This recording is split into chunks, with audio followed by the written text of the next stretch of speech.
And the Cape Cod Commission, is a regional planning commission that basically oversees, all of Cape Cod. And this is their SEDS, their SEDS mission statements. And what I want you to focus on is there are actually two mission statements in here.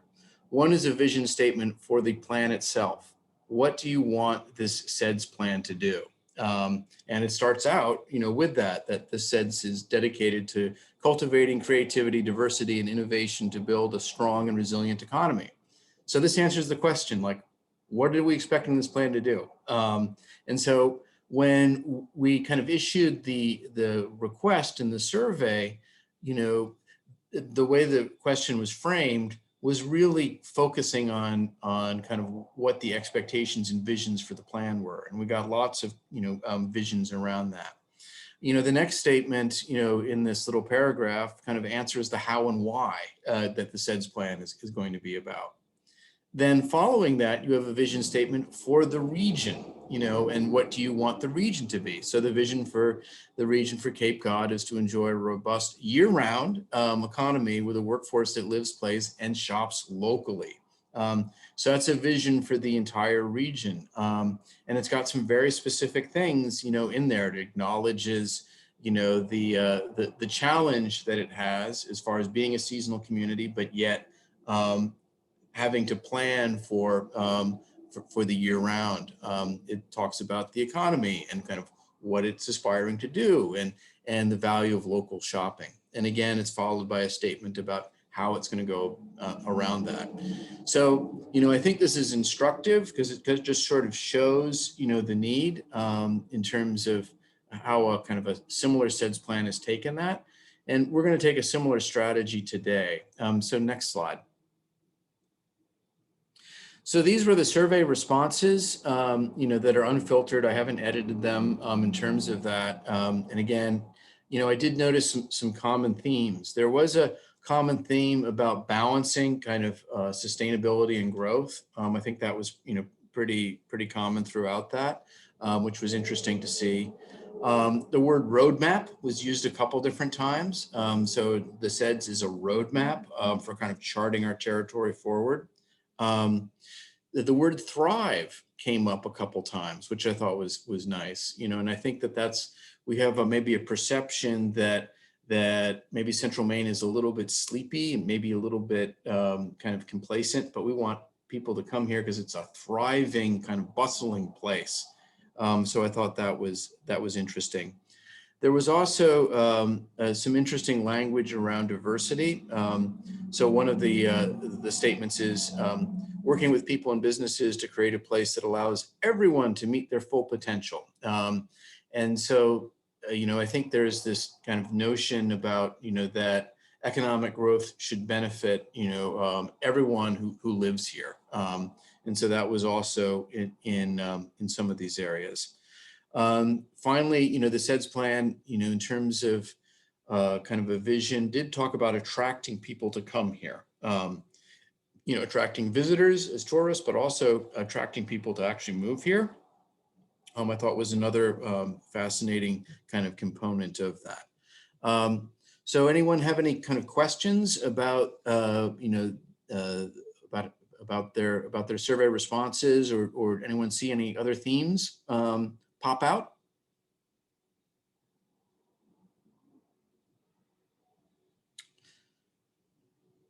Well, great. Why don't we move on to the next slide?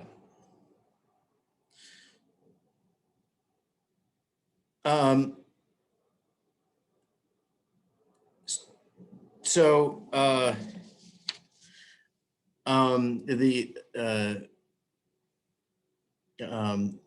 of the things that I, had done was, we should, be kind of thinking about, what we would like as far as kind of vision statements. And, we need to kind of come up with a vision statement for the region. And so, this is an example of a vision statement, that was done. And, we can, look at that. And your homework is really to sort of come up with, with a new vision statement and sending it to Will by July 9th, beginning with the phrase, our vision for the Kennebec Valley is. And so that will help us kind of go through this and go around there. And so, Will has generated a sample vision statement up at the top, to try to kind of spur our creativity. And so, our ask this time is to create a vision statement for the entire kind of Kennebec Valley. What do you want it to be in 5-10 years that the SEDS plan can help generate? Does that make sense as far as homework? Yes, and Will has actually reminded all of his email in the chat. So feel free to grab that if you need to.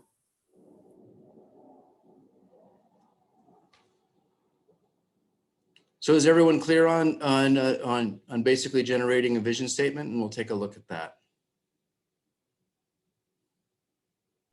Sounds good.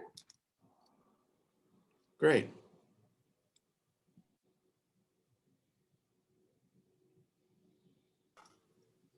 All right, Ole, if you'd like to move on. Will, did Yeah. you take out the SEDS vision? Because I had a vision, the SEDS vision in there. I didn't change anything from the slides, Ole. No, Ula, I need to apologize and put myself on the chopping block here. I edited this slide, and I apologize because as soon as you got on there, I realized you didn't see what you were expecting to. But there was a vision for the actual SEDS document. Yeah. And your explanation was really helpful that having both a two-part vision statement would be a great asset to the SEDS plan. Okay. Well, we'll show next time we'll show both vision statements. So. All right, so we recently conducted a survey that I have to thank everybody who participated. It was really helpful. So I want to take the next 5 to 8 minutes, I don't want to take too long, to talk about some of the questions that I thought were really interesting, especially given our task today of talking about strengths, weaknesses, opportunities, and threats. I thought this was really refreshing that the committee as a whole has really represented their regions, lived in their regions for a diverse amount of time, anywhere from 1 year to, like I said, more than 20 years. That's really impressive. And I don't know that we could have achieved that sort of distribution if we tried. So I'm really grateful for that. I want to talk about the last question, which I think is also really interesting, that we have a good spread of optimism for the region. I know this is kind of a tricky question because optimistic can be, about what in particular, but I think generally this fits with what we run into. Some people are very optimistic, some people are less so, but thankfully nobody was 0% optimistic, which is a really good sign. Some of the priorities that we hit on, I went through and ranked, if you remember, 5 was the highest priority, 0 was the lowest priority. And so some of the top priorities are strengthening existing assets and recruiting new businesses, as well as supporting and expanding existing business structures. So I'd be really curious to revisit this further along once we go through some of our data. But this was a good start to get a sense for where our priorities are. What are we sensing that we need to get to? This question about obstacles for businesses was, I think, really telling, that the big hitters are finding the right employees, some of those supply chain and materials costs. I think this will also be really important when it comes to figuring out where should we direct our energy and our attention in terms of goal setting, benchmarking, and things like that. And then this next question I also thought was interesting. This was a direct prompt from the previous SEDS plan, which was looking at increasing the number of sort of business startup and incubator spaces for new businesses. But the last question actually ranked that as the bottom obstacle for businesses. And so I'd be curious to learn a little bit more about if this is actually an obstacle or if this is a way we can sort of augment startup spaces and incubator spaces to address some of these other issues like finding employees and things like that. or if it's still relevant. We'll find out. Some of the other questions that I asked about broadband, trying to get a sense for who's going to be the biggest beneficiary of broadband. I've been privy to some conversations that have talked about it's really important for government, for education, for medical services, important for a lot of things. But I also want to encourage people to figure out really, why are we doing this? Are we missing anybody who might be benefiting? And how can we sort of prioritize these efforts so that we're sort of getting these projects off the ground the right way? This question I thought was interesting, whether we should continue remote education. People seem pretty split. That I think is really compelling. I'd like to know more about why we're split or why we might have differing opinions. But I definitely think this will be relevant, especially given that remote work is going to be such a big part of our lives moving forward. How does education fit in there, especially local education? Some of the obstacles for safe and affordable housing, construction and maintenance costs. This is definitely something that we've seen, poor and deteriorating housing infrastructure. That's also in there. I'd also be curious to look at some of the things that ranked at the bottom in terms of those priorities to see whether our perception of the problem and the actual data that we uncover for our next meeting, whether those two things agree or if they disagree. I think that will be really interesting. This was a question that I was really curious about because it's something of a passion for myself. And I was really compelled by the answers and sort of surprised that, so asking the question of how important is it for somebody to be able to live in your community without owning a car? We all hear about how important walkability is, how attractive walkability is, but it's really nice to see that this is the sort of prioritization that you all see coming to fruition, that 0% of you thought it was very important that somebody own a car in your town. I think that's really interesting, and I am really excited to move forward with those questions. This was also another a series of questions that we asked related to environment, but I also think it speaks to a quality of life, and it also speaks to some of the amenities that we're talking about when we say, why is it that people come and stay in our towns or visit our towns, or really what is the draw? Open spaces, outdoor recreation amenities, preserving forests and farms, those all seem to be very important. And it seems like people are actually doing that in their communities. This was another interesting question. A common theme that I've heard in conversations with different municipalities is about attracting young people. And I'm also really curious about representation. So Christina talked very eloquently about local government and how important that is in pushing forward different ideas and different sort of policies that sort of support local people. And one of the frequent things we hear about is we want to attract young people, but I also ask the question of, do you really take their input into consideration in your, and it seems like people do. So I'm really encouraged by that, and I'd like to learn more. The last question that I have up here, it was questions about how or whether towns attract young people or retirees.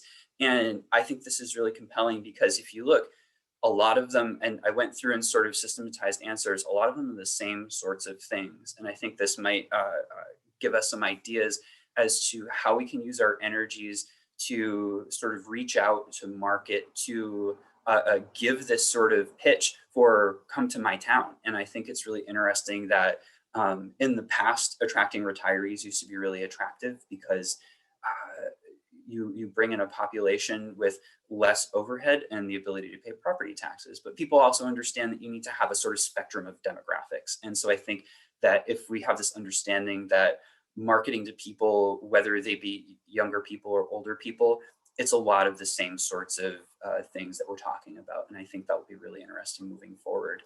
I see some comments in the chats. That I agree that 75% is actually pretty surprising.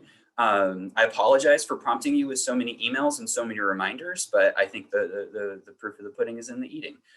So thanks everybody for bearing with me. I'm going to pass it over to Robyn, and we're going to talk about our strengths, weaknesses, opportunities, and threats. Robyn, go ahead and let me know when you want me to switch slides. Okay. Well, as you know from completing the survey activity, you were asked to list out some strengths of your region, and then really think about the opportunities and threats that stymie our efforts to put those things forward, and to also address the weaknesses that we see in our communities. And so, Will, if you want to advance the slide, we're going to talk a little bit about what the SWOT actually will do in our CEDS plan. So, okay, we've got our strengths are, what do we value? What sets our region apart? What is that unique feature that that draws folks in to work, to play, to come and live in our area? And what do we do? What do we do really well? When we think about our weaknesses, we saw responses. Where do we need to improve? Are our natural resources and our infrastructure, are they adequate? And what do other communities do better? So thinking about what our vision statement is, what are we looking toward in terms of forming that statement? What are we looking at in our neighbor communities? And then when we think about opportunities and threats, sometimes it can get a little murky here, because it's very easy to think about the strengths and weaknesses of our region, but then it's a little bit harder to not replicate some of those answers into opportunities and threats without really thinking about what the relationship is between those. So thinking about opportunities as things that we can do that are, within our control and that have a tangible effect. And then thinking about threats which are not always under our control and that oftentimes need us to pivot or react to those. So looking at some of our answers, we're thinking about how we took some of our strengths and created some opportunities out of those. And likewise with weaknesses, how can we address those weaknesses with opportunities? And then we also saw responses that looked at our threats and chose to address those with some of our strengths. So it's a really interesting relationship between these four factors. Will, would you advance the slide? So this is just an aggregate of all of our responses here. And I think what's really, really interesting, and the reason that I kept this slide here, Will, is because if you really just look at the number of responses that we got, we have a lot of opportunities here. So this group really did well generating ideas and potentials and ways to really bring a lot of depth and breadth to this CEDS plan. So I was really excited to see that not only did we have, very full and verbose answers, that we had a lot of answers in the opportunities column. And so that we were also willing to really look with a critical eye at our strengths and weaknesses. So one of the things that I thought we would do next, if you advance the slide a little, one more, one back. So I brought some of these into the full picture of our strengths and weaknesses. I don't, one more, the four square, yep. So what are some of the things that jump out at you when you look at these elements in relation to another? We see a lot of things that are both a strength and a weakness.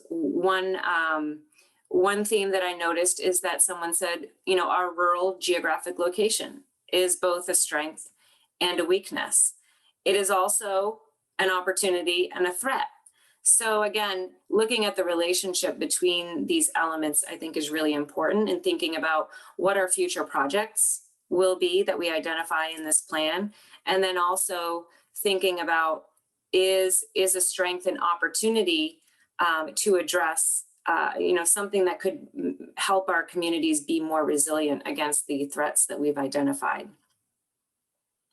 So I'll just let you take a moment to look at this slide a little bit.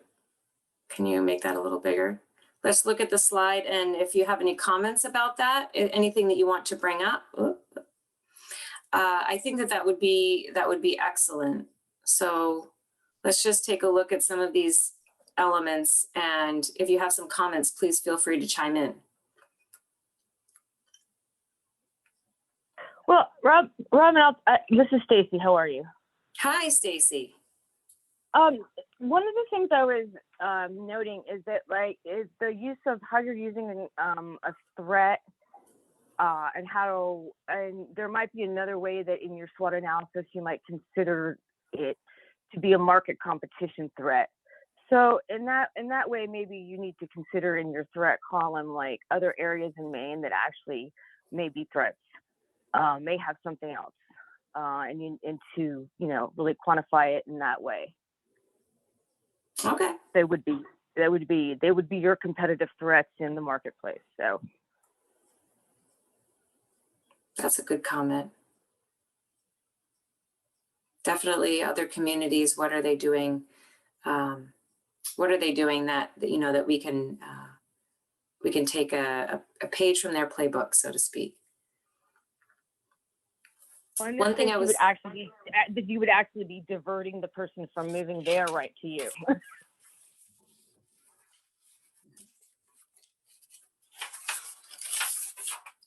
One of the things that I was thinking about as we did our icebreaker was thinking about, I'm not sure whose comment that was, but really our region is unique. And actually, I think, Stacy, you mentioned this, how many communities can you go to your town hall and do something like register your car?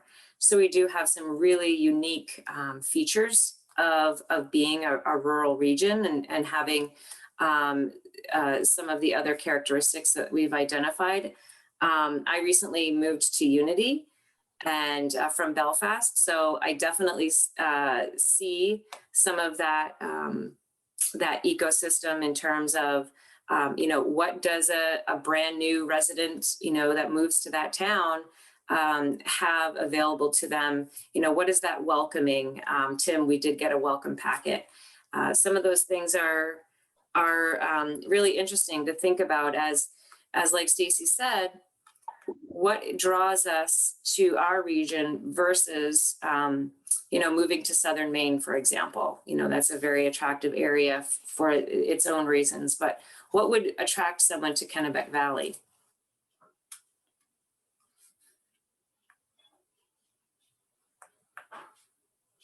That's the quality of life.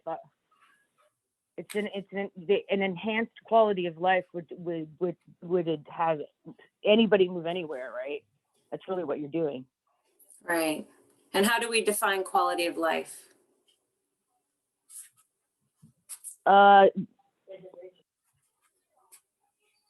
if we look at it the way that we define it municipally, when you're looking at your land use and your zoning, I mean, those are some ways. We looked at it in terms of public safety. Of course, you could do, like Jeff spec, walkability, and that can include nature hiking and other types of walkability that haven't been considered before, just because they haven't been proposed, because the concept hasn't been applied in your area.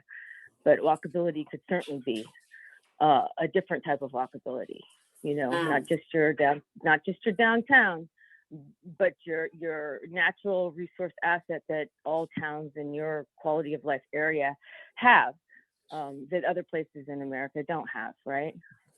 Real open space.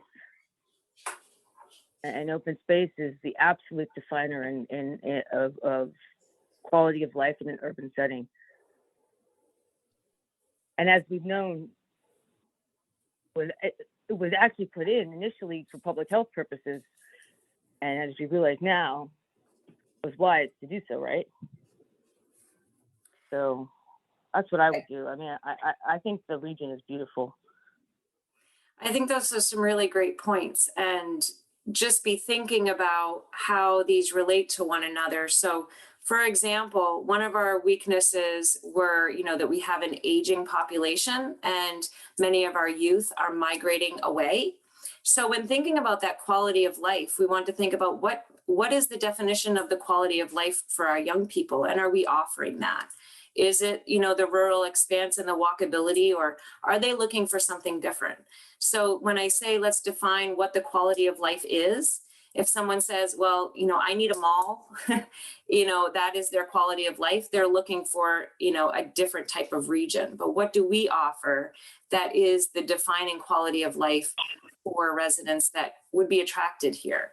So I think that that's a really great conversation to have as we look at this SWOT analysis and then decide what the elements are that will belong in our CEDS plan, and that will inform some of the projects we're looking at moving forward. So let's go ahead and, oh, did you have more comments, Stacey? No, I just wanted to tell you that I had actually like made one definition in our region regionally. The word is authentic. Ooh, authentic is a great word. And that this is an authentic quality of life. It appeals to a new type of Gen Z, a new type of millennial, looking for back to the land, looking for the heritage, things that, you know, if you talk about them in an aging perspective, they're never going to be attractive. But if you talk about them like teeny houses instead of like, you know, mobile homes, then, you know, you'd be surprised. That's all. Authentic. If I could offer maybe a slight point of clarification. So when we're talking about quality of life and things that are draws for the region, we're talking about a vision for the region. And I'd like to sort of draw us back to the conversation about what strengths, weaknesses, opportunities, and threats we might face. And so, for example, in attracting young people, we could look at the issue of housing, which came up in a lot of your responses. So when we're talking about housing, there are certain things that are characteristics of our region that we have control over that you might consider strengths and weaknesses. A strength might be that a certain architectural style or development pattern is really appealing, and a weakness might be that those houses were all built in 100, 150 years ago, so they're deteriorating. Those are things that we have more direct control over, and so we can sort of exact some energy to either augment them and emphasize them or ameliorate them. If you start talking about opportunities and threats, we're talking about, for example, HUD funneling more money into affordable housing. That's not something that we have direct control over because we don't directly control some of the fiscal policy that the federal government has. But there's also threats like global housing markets, where you see an increasing trend of investment firms and equity firms buying housing. And so those are the things that we're facing, but we don't necessarily have control over yet. We still need to respond to them to attract people. And so thinking about the SWOT analysis in that way, like what are some of the strengths and weaknesses that we have endemic to our region that we see as influencing? Let's start off that big question of businesses finding the right people. What do we have that works for us in terms of finding those right people, and also something that makes it a struggle for us to find those right people? That's things that we have control over.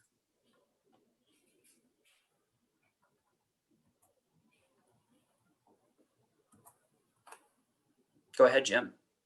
You know, I always say, a couple of days ago, somebody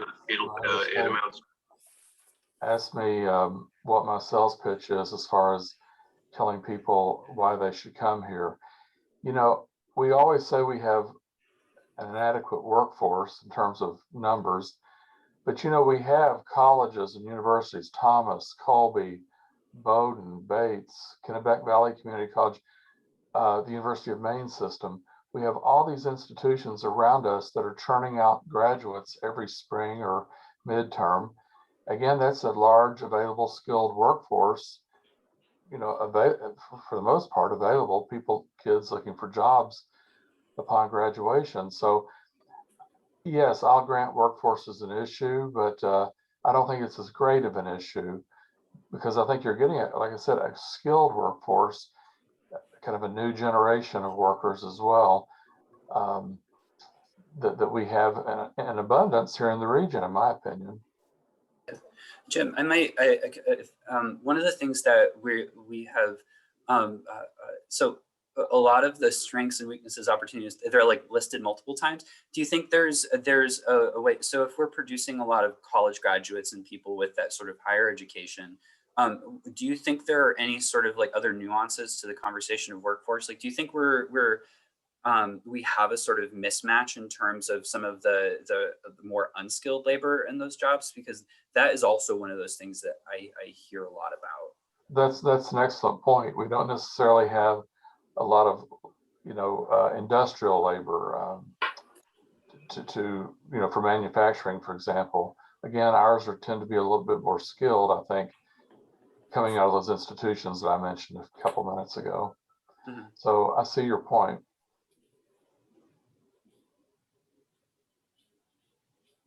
This is Jean. I just want to follow up on the workforce issue.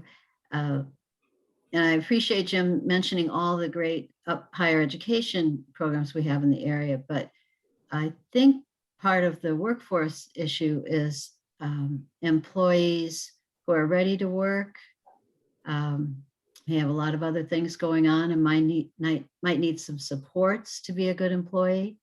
And that's where I think, adult education, the Career Center, the workforce work that we do to have a workforce that's ready, showing up on time, knowing how to work. And if we do need more workers, which we do, we have to be a little bit more open to people who don't have a perfect past.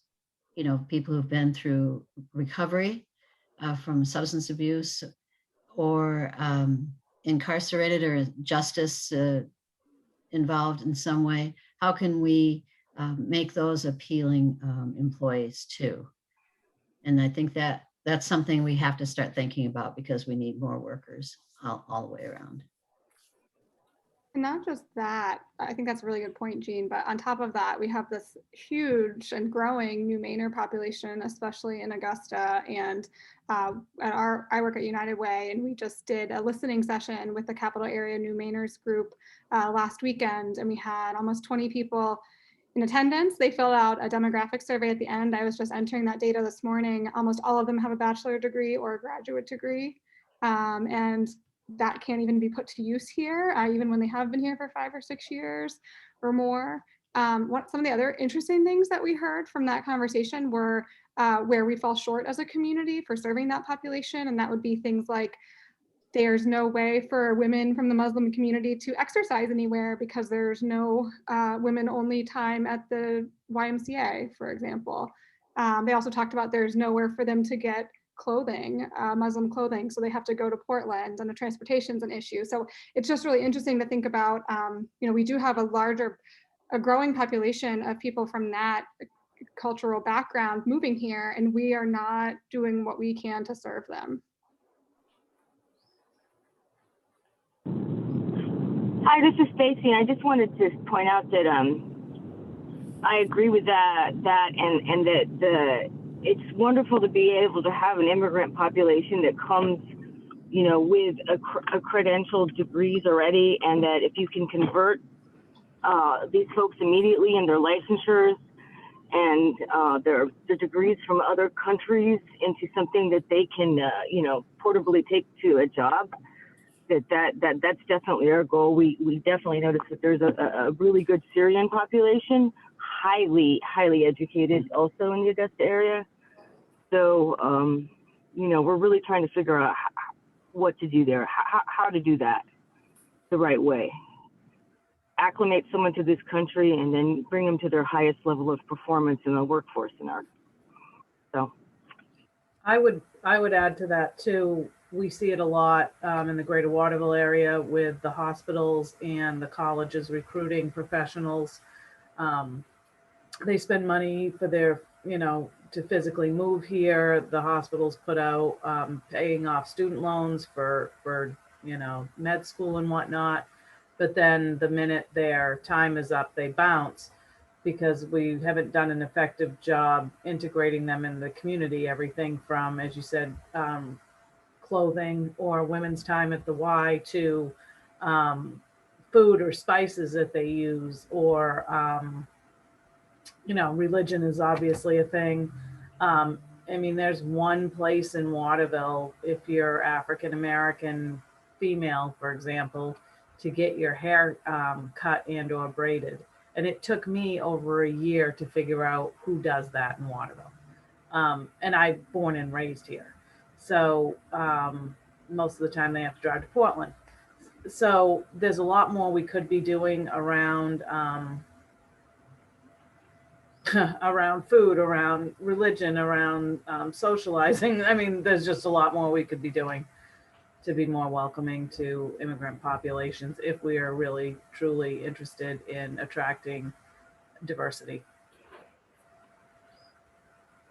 So one thing I wanted to kind of point out is that, with the SWOT analysis, it's at the 30,000 foot level, and, different stakeholders, these terms are relatively broadly defined.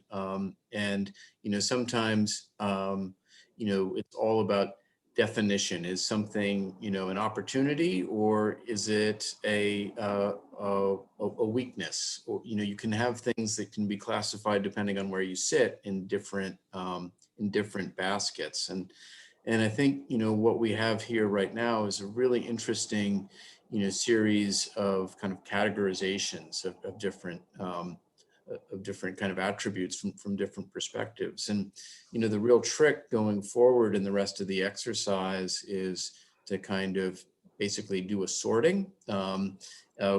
We're in the kind of lumping and splitting part of the conversation and try to collectively make our best guesses about whether or not something truly belongs, in the weakness column when someone else could view it as a threat, view something as a strength. So I think, this is a great, snapshot in terms of what we can do. So Tim, you've got a question. Yeah, I think I'm following the same line of thinking you are, Ula. Instead of getting caught up in the weeds of specifics in our short time here, I don't see anything on the strengths, weaknesses, opportunities, or threats that I disagree with, and I don't see anything that's missing that needs to be added in here. It's very comprehensive, which is kind of your goal. But you can also kind of quickly see that, you got housing, you got transportation, you've got diversity, which we just spoke about. You got workforce, you got local economic development. So, I mean, those are the categories that are typically in the CEDS. So I think that, you've done a great job gathering this information. I don't see any reason why we can't, just take what we've got here and move forward. I don't think you need to reinvent anything. Yeah, So I agree. Will and Robyn, why don't you move us on to the next slide, and we'll take a look at the specifics. Actually, Ula, we don't have any other slides that relate to the SWOT. I actually combined them here into this one. Mm-hmm. And I'd like to hear, and actually, Tim, thank you for that segue. I'd like to hear if anyone feels that we have an element here that has not been offered, or if there's anything missing here or does not belong. As Tim mentioned, sometimes we might perceive something as a weakness, and then born of that would be an opportunity. Does anyone have any comments about that? Yeah, this is Stacy. I completely disagree with that. Threats and weaknesses are generally perceived to be very specific to a market and would never be one versus another. I mean, I think in life, we all know that like through adversarial situations, we can rise like a phoenix, but I don't think that that's what this means when we're doing a SWOT analysis. But I think everything in this analysis is awesome, and that it's just, I concur with everybody that it's well done. Thank you. Well, if there's no other comments, I think that we can move to the next activity.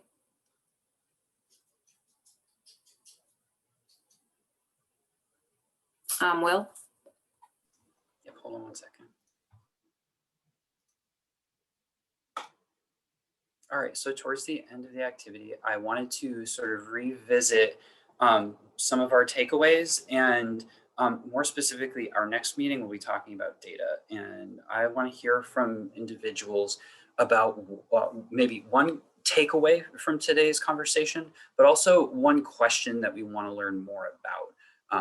And it could be something that you have a personal interest in, or something that you personally think we need to learn more about, or if it's something that you think is relevant to your industry or your area of expertise. And so I'll go around again in the circle. Jean, do you want to get us started?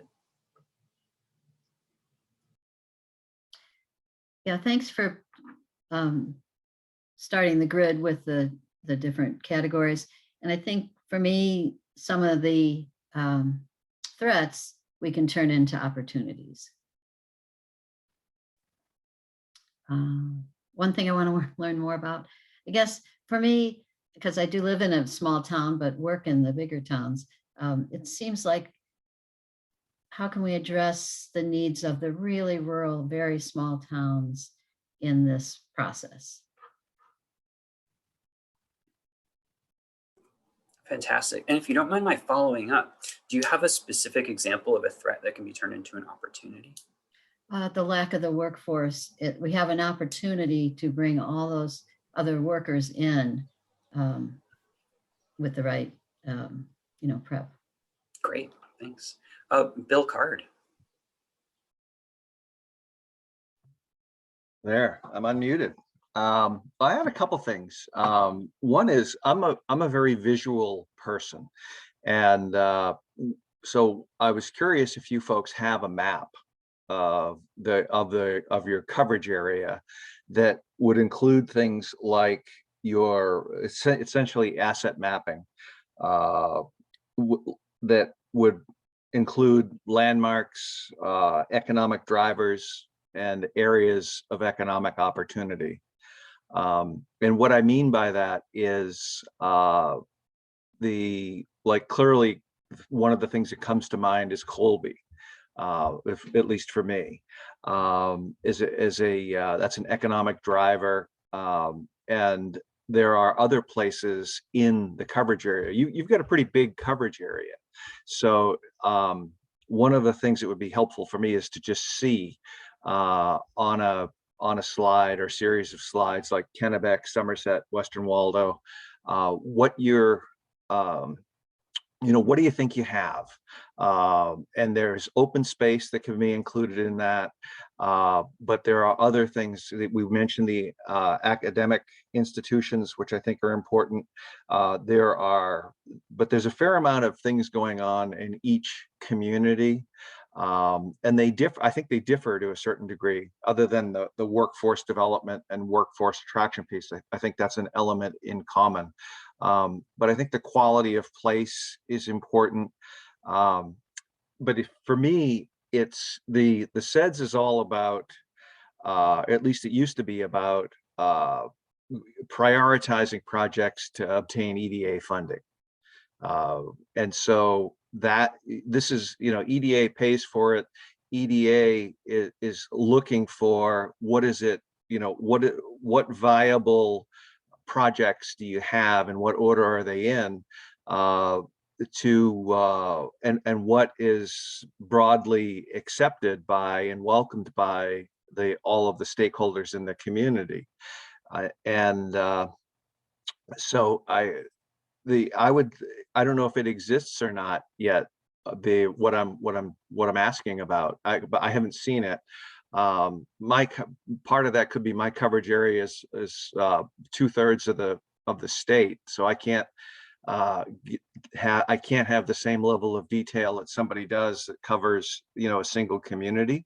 But I think the CEDS folks are going to be looking for that. And the other, so I take away from this conversation, it would be helpful for me to be able to see this presented visually. Like, what do we think are assets? What are the community assets? And put them on a map. Whether that's a single slide or multiple slide, it doesn't matter. And the one question I want to learn more about is, well, I haven't. I'm looking forward to what's next. Like I said in the beginning of our discussion, there's some old guard folks here. I'm one of them. And there are a couple other folks that have gone through this process a number of times and iterations. And So I think that the tone and tenor has changed over the past 20 years, for sure. And I think that's a good thing. But at the same time, what I'm always mindful of is what's going to work.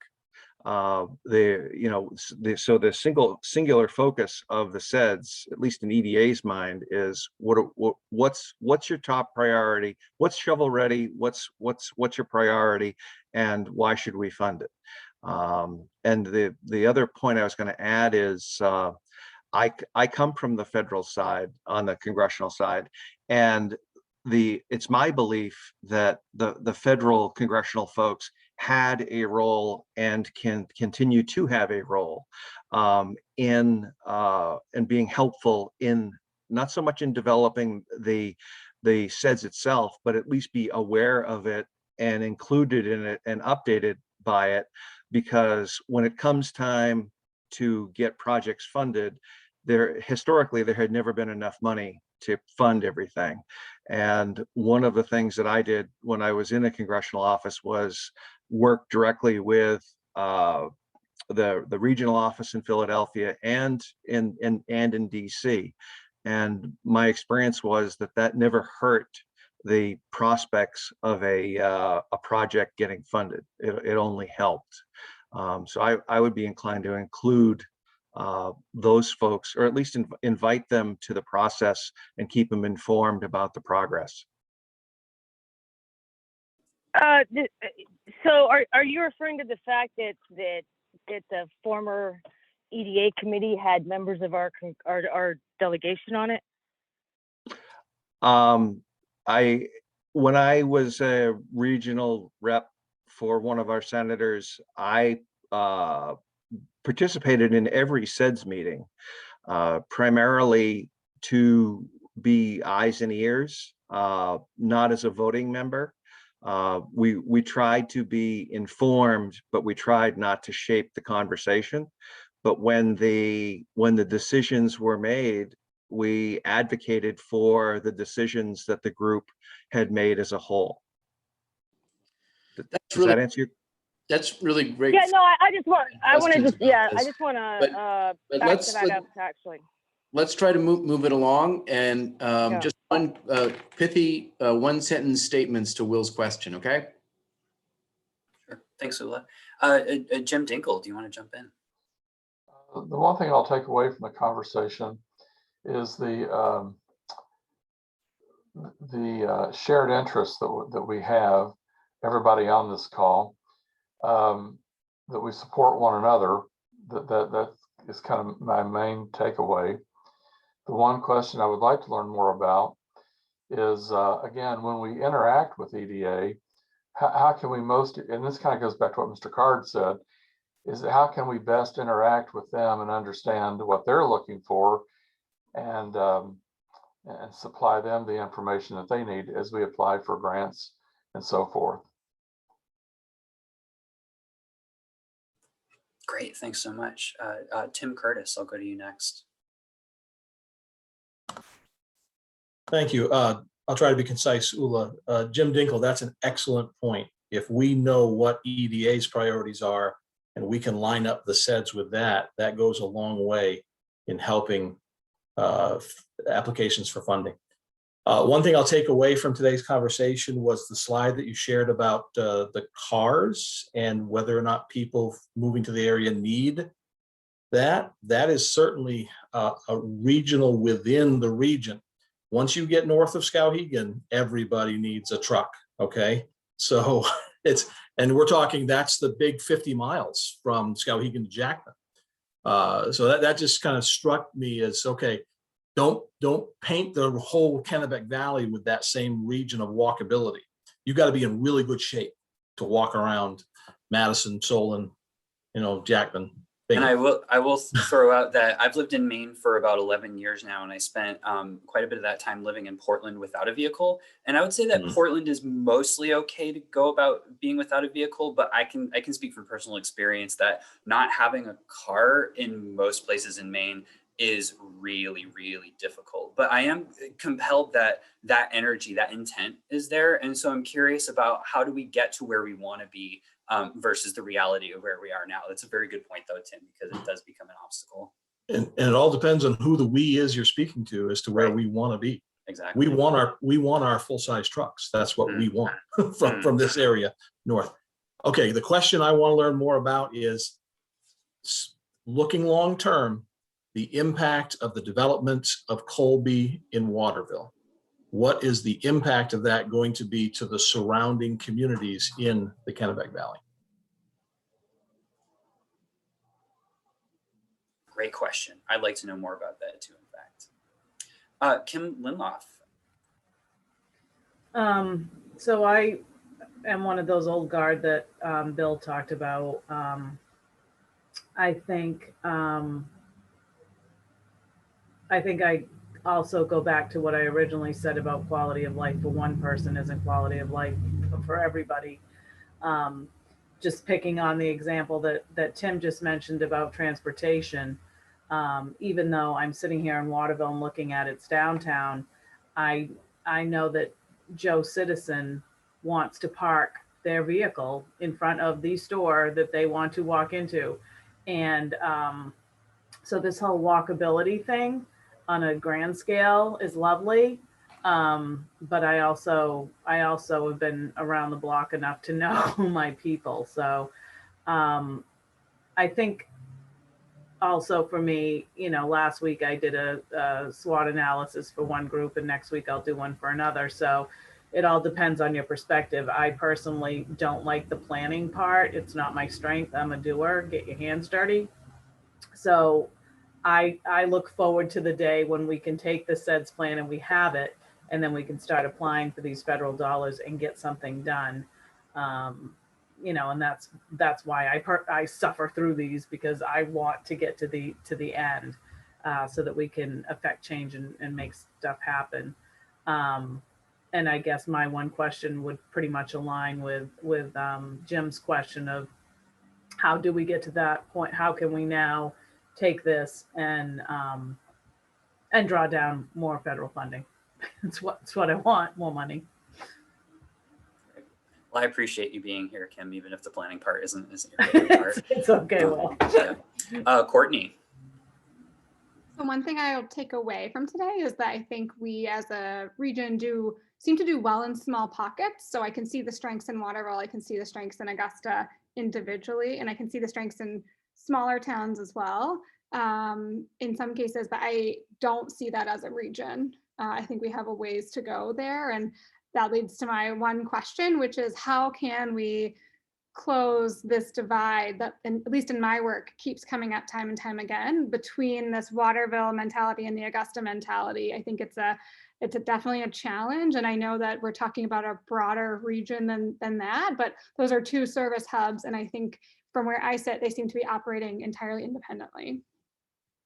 Yeah, if I remember correctly, somebody's response to one of the SWOT questions was this divide between Augusta and Waterville. And I'm really curious about that too, because it does seem like it's between those two towns. It's between north and south. It's between rural and more urban. It's a compelling question for the state of Maine. Yeah, that's what sparked it for me, because I didn't write that in there, but I saw that, and that's what I've been kind of tossing around in my brain. And as a former Waterville resident myself and a current Augusta-based employee, it's tough because I don't feel like I have all that history, but business owners in the community are not hesitant to tell me, oh, this is probably part of why, this is why. So there seems to be a lot of different things, but I think it makes all of our work more challenging. It does. Courtney, John? if you ever wanted Sorry, go ahead. Courtney, if you ever want to discuss the why, I know the why. Okay. And speaking to that divide, so I work with the Augusta Y, and you probably work closely with the Waterville Y. So, I mean, it's natural that we have these separate foci because we do have the separation of services. Like both communities have United Way, both communities have a chamber, both communities have a YMCA. So people can get mostly what they need in those hubs. So that's where I think some of it comes from. But thank you for the invite, Kim. I would love to even just get to know you a little bit better. Great. I'll pass it along to John. Great. And Kim does know the why to everything. That's right. my takeaway is the plethora of concepts and ideas that showed up on the SWOT analysis. It just really goes to show that there's a lot of differing opinions and elements that people value in a certain way. And while that's good, I think the flip side of that, and that's the question I want to learn about, is like Kim, I like doing things and also like moving the needle. And one thing I learned is if you try to be everything to everybody, you're not going to move the needle. And when I think about what CEDS is, I think it's about growing the economy. And one of the things that I'm a firm believer in, and I've always focused on, is you can't grow an economy without people. And, whether it's workforce, you can define that in a number of ways: attracting, new people here, retaining people, getting the elderly, keeping them in the workforce. There's a whole subset of things that go under there. But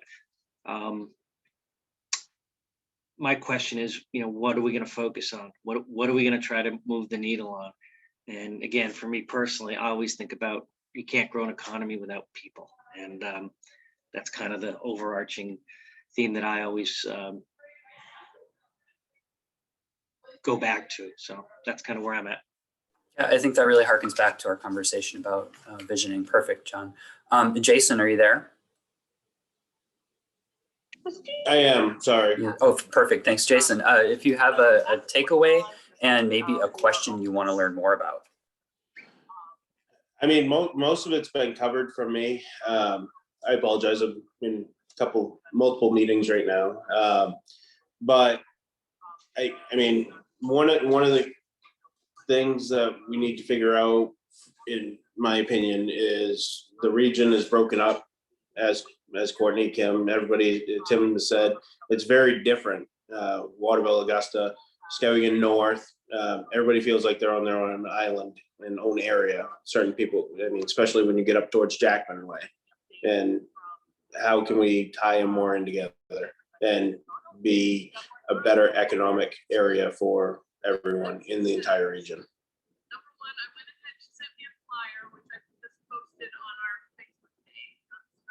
Sorry, I'm frantically trying to take notes on paper. Thanks, Jason. Stacy, do you want to finish it up? Sure. Can you hear me okay? I can, yeah. Hello? Can you hear me okay? I can hear you fine, okay, Stacy. Great. So, okay, perfect. So, well, I thought a takeaway would be, I have worked with the Economic Development Administration many times. In fact, my assignment right before I took this previous one, I was actually working with them in a large research institution. And I think we need to make a matrix of all the 6 major programs, what they're about, and which of our natural assets and abilities we have right now, and to apply for funding. I mean, that once this is done, that's just the approach. I'm with the action people. Let's make the matrix, find the programs that you're eligible for, and start applying, because that's the only way that's done. And all the congressional support, even if it's not the same as it was before, is still there. And I personally happen to have some congressional support that you guys don't from my previous life as well. So I'm all with, like, get this done, apply for the EDA. I'm also, though, I did want to say that I wanted to make sure that people understood that the concept of walkability has nothing to do with parking. It's just about making sure that the sidewalk in front of the parking space is wide enough so pedestrians can walk down the street too. So they're with each other, they go with each other. So not to think that they're mutually exclusive at all, in fact. I just want to be able to walk down a street like when I'm, 60 without falling, or that's all. Great.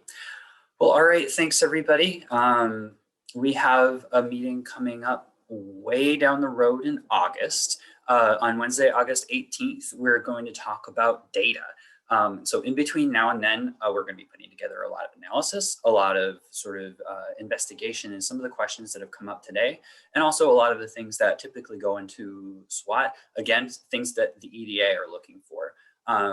These are some of the questions that I'll be thinking about while doing this, and I'll encourage you to think about these as well over the intervening time. If anybody has any questions or comments in between now and then, of course, you can get back to us. Again, if you recall Ula's homework assignment of looking back and trying to assemble a vision for our region, please go ahead and email that to me and I can assemble those and distribute that to everybody. Does anybody have any questions before we wrap up today? Tim? Yeah, thank you. I just wanted to make a point. I put a link in the chat box, particularly to Bill Card's question about having something visual. Not only am I on the board for Kennebec Valley Council of Governments, Jason and Christina and Kim and I are on the Kennebec Valley Tourism Council, covers the same region. This year we did a project where we did a 9-minute video that has those visuals. So you can actually see the map of where these towns are and what their tourism and recreation resources are.